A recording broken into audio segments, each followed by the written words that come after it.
معاكم دكتور محمد محروس. النهارده كلامي للسادة الأفاضل المحترمين، السيد وزير التعليم والسيد وزير التعليم العالي والسادة المحترمين القائمين على التعليم في مصر. أحب أعبر عن تقدير للجهود الجبارة اللي بتقوم بيها في تطوير التعليم في مصر طبقا لوجهة نظر حضراتكم، وعاوز أوضح لحضراتكم إن أزمة مصر بتتلخص في حاجتين: أولهم غياب الانتماء. شوف الولاد بيبصوا ان تضحية عشان الوطن ضرب من ضروب الجنان ومجرد كلام اجوف، وتانيهم غياب القدوة، وبقى المثل الاعلى يا اما لاعب كرة قدم او ممثل افلام خداع بصرية او مغني راب. مفيش طه حسين ولا العقاد ولا مصطفى محمود ولا مشرفة ولا اي حد شيء وتعب، كله عاوز ينط ويبقى فوق من غير تعب ولا تضحيات ولا انه يجرب ويفشل.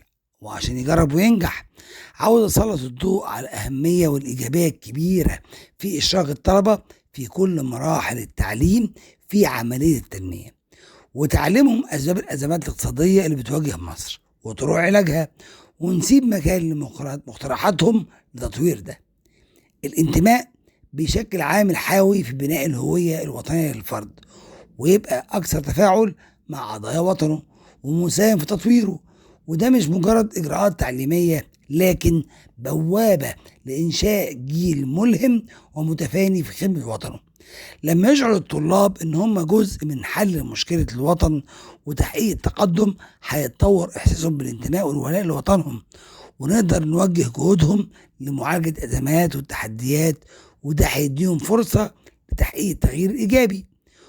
ده مش هيكون غير بالآتي: إننا ننشئ مادة تدرس لكل الطلبة في كافة المراحل، وتكون من نجاح وسقوط وضمن المجموع، ويكون ليها سكور عالي جدا، ونسميها التنمية والبيئة.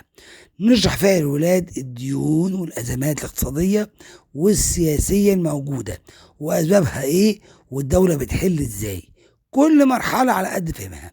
وما نخليش ده طبقا لآراء جنرالات الشارع أو الميديا، كلام علمي محترم مكتوب بصدق وترتيب بدون مراوغة أو كذب، يرد على كل أسئلة الشارع. والجزء العملي في المادة دي عبارة عن زراعة شجرة عليها اسم الطالب، لا ينجح ولا ياخد أي درجة إلا لما يزرعها، والدرجة بتتحدى على درجات نمو الشجرة وطرحها، الأمر اللي هيخلي الطالب يهتم بيها لأن اسمه محطوط عليها بشكل ما لا يمكن نزعه أو تغييره. وده هينمي مع الوقت الشعور بالانتماء والاهتمام من خلال زراعة الشجرة ومتابعة تطورها وثمارها والمسؤولية البيئية للطالب. وبعدين عايزين نتخيل ان عندنا 37 مليون شجرة سنويا من نفس النوع اللي بيوازي طلبة التعليم في كافة المراحل، ودول بحسبة بسيطة يخليها الدولة الأولى لإنتاج المحصول بتاع الفاكهة ده في أقل من 5 سنين. طب في خطوات نتبعها عشان نحقق ده؟ طبعا أول حاجة مناقشة المشاكل الحالية في المدرسة، في المجتمع أو في العالم بشكل عام.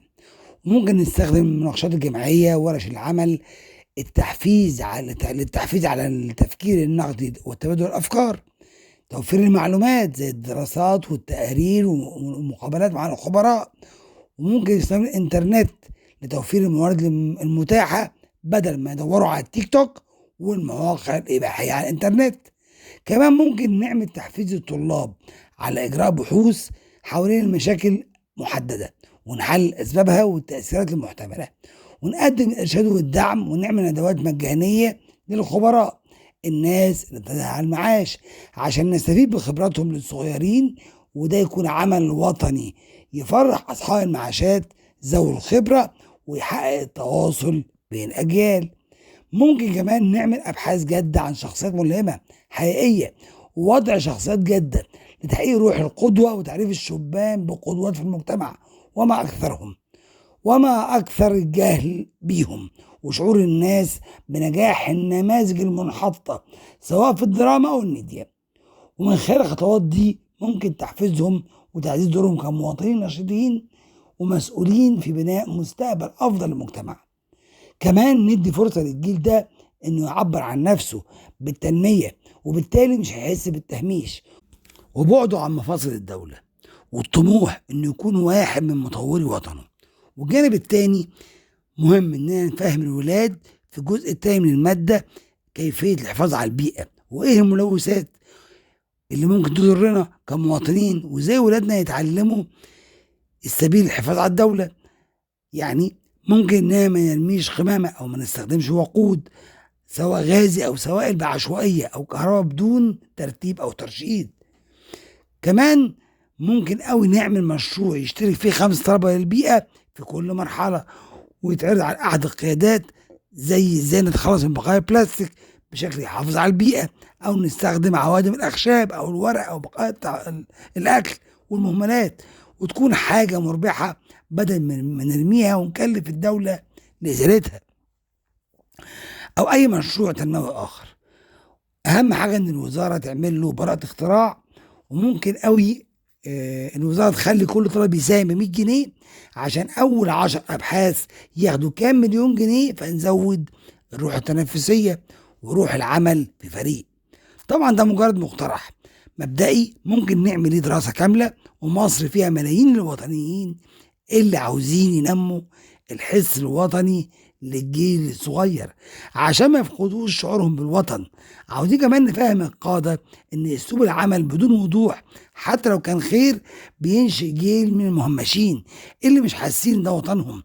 اتمنى ان صوتي يوصل لحضرات القائمين على التعليم ويساعد تحقيق ده. الخلاص من اللي احنا فيه مش بالضغط على الدولة عشان تحقق احلامنا، لكن باشتراك كل مواطن في الازمة. كمان ان الولاد الصغيرين يشرحوا لاهاليهم احنا فين وبنحل مشاكلنا ازاي.